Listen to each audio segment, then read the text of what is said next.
Hi, good morning all. എൻ്റെ പേര് Shalu.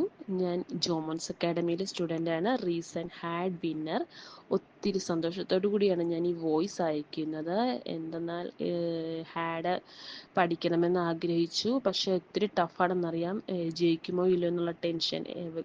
Because already ഞാൻ OET IELTS ഒക്കെ ട്രൈ ചെയ്തു, അതിലെല്ലാം ഫെയിലായിട്ടിരിക്കുകയാണ്. ഇനി ഹാഡ് എന്താവുമെന്ന് അറിയില്ല. അങ്ങനെ ഇരിക്കുമ്പോഴാണ് ജോമോൻസ് അക്കാഡമിയുടെ പരസ്യം FBയിൽ കണ്ടത്. അങ്ങനെ അക്കാഡമിയിൽ കോൺടാക്റ്റ് ചെയ്തു. അവർ ഫുൾ സപ്പോർട്ട് തന്നു. എനിവേ സാറിൻ്റെ തിയറി ക്ലാസ്സുകൾ ഒത്തിരി എന്നെ സഹായിച്ചു. വളരെ ചുരുങ്ങിയ രൂപത്തിൽ സാർ നല്ല രീതിയിൽ മനസ്സിലാക്കിയാണ് നമുക്ക് ക്ലാസ്സുകൾ എടുക്കുന്നത്. അതുകൂടാതെ തന്നെ 2 നേരമുള്ള ഡിസ്കഷൻ ക്ലാസ്സുകൾ, ഇതെല്ലാം എനിക്ക് ഈ വിജയം നേടിയെടുക്കാൻ സഹായിച്ചു. ഇനി ആരെങ്കിലും GCC കൺട്രിയിലേക്ക് പോകാൻ ആഗ്രഹിക്കുന്നുണ്ടെങ്കിൽ എല്ലാവർക്കും ജോമോൻസ് അക്കാഡമി സജസ്റ്റ് ചെയ്യുന്നു. ഒത്തിരി ഒത്തിരി സ്നേഹത്തോടെ thank you very much sir.